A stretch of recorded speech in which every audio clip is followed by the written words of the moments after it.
Okay, so I haven't made a video like this one in a little while. I want to go over the top 5 things that I don't like about the newest Apple iPad Pro, the M1 iPad Pro, the 11 inches.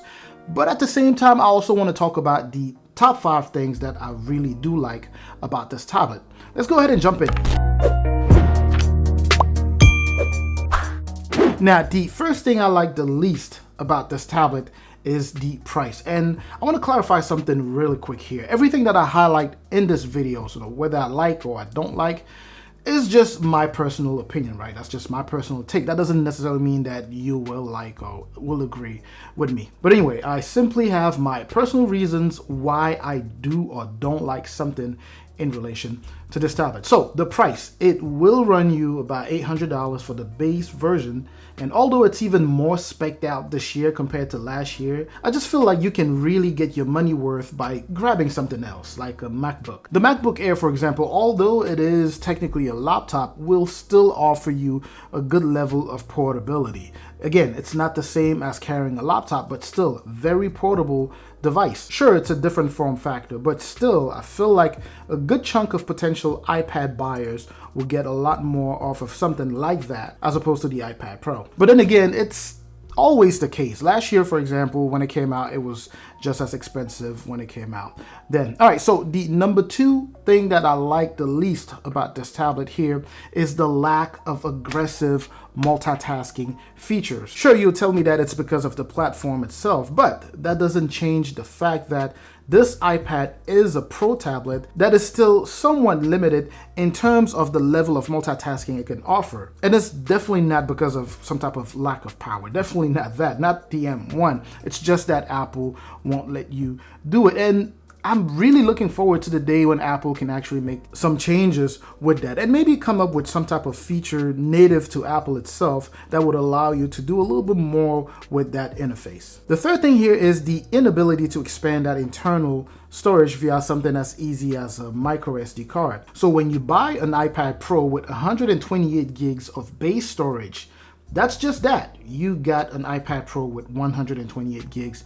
of base storage minus however many gigs the system is going to eat up. Now, some of you may say, well, people complain about that every year, but we all do simply because it's important. That's the reason people keep bringing this up every year. I actually know quite a few people, who would make a decision on whether to pick up a device based off of the ability to expand that storage or not. Sure, in this case, you can actually up that storage here by going to the next tier, right? But it won't be cheap. It definitely will cost you if you decide to do that. The fourth thing here is going to be, and you may have guessed this already, the display. It is the same display as the one found on the iPad Pro from last year, and not at all the new mini LED backlit display we see on the 12.9 inches M1 iPad Pro from this year. And sure, there is an explanation out there as of why the 11 inches doesn't have a mini LED display, but still, it's still an iPad Pro and you are really spending a good chunk of your money for that. It just makes you feel a certain kind of way when you know that you are missing out on a major design upgrade when you buy the smaller version of this year's iPad Pro lineup. The fifth and last one here is the user experience. And that's because it doesn't change whether you're using the budget iPad or this Pro iPad. And I'm bringing this up because if you are familiar with budget tablets, then you probably know that if you buy a budget tablet and you go from a budget tablet to a Pro tablet on the Android platform, you definitely will notice the difference, not only in performance, but in just user experience, because a ton of new features would be available on the Pro version, along with unlocking additional Pro features to kind of enhance that user experience. Here on the other hand, if you are a regular person who owns an iPad Air 4, you don't really need to envy one who owns an iPad Pro. And I'm still talking in terms of user experience, of course. All right, so now that we got all of the things that I like the least out of the way, let's talk about the things, top 5 things that I liked the most on this tablet. And the very first one, of course, is the M1 chip. I'm pretty sure you guessed it. It's the M1 chip, not necessarily because I use it a ton. And by that, I mean, I don't use the full power that much. It's one of my top favorite things here because it's simply the most powerful chipset that you would find out there. And this, of course, has been confirmed by benchmarks. Again, based off my usage, I definitely don't even go halfway to what the M1 chipset can offer. It's kind of like owning a car that can go 250 miles per hour, and you just never drive past 60 or 70 miles per hour. But that speed is there, just in case one day, for some reason, you're being chased down the highway by some gangsters or something, then you can tap into that power, right? But anyway, the next thing here I like on this tablet is the introduction of a Thunderbolt port. For years, we were stuck with the relatively slow speed that you would find on the Apple's Lightning port. Then we finally moved towards something that was faster and more standardized, which is, of course, the USB Type-C that we had last year. And we were all happy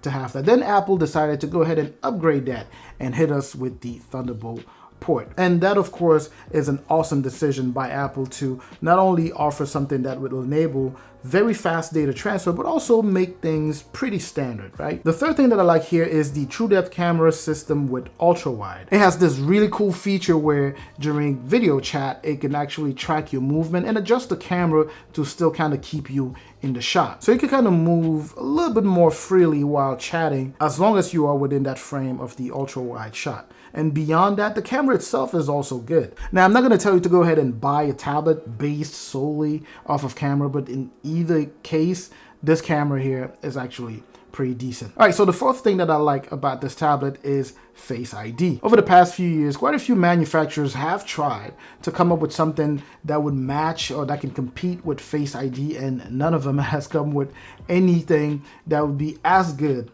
as Face ID. That's just how good Face ID is. It just makes unlocking your tablet really easy and is super accurate. You may already know that I have been a big fan of Touch ID for a really long time and always kind of felt like I would never really like Face ID. But I gotta tell you that it's a really neat feature that I have grown to really like. It's very convenient.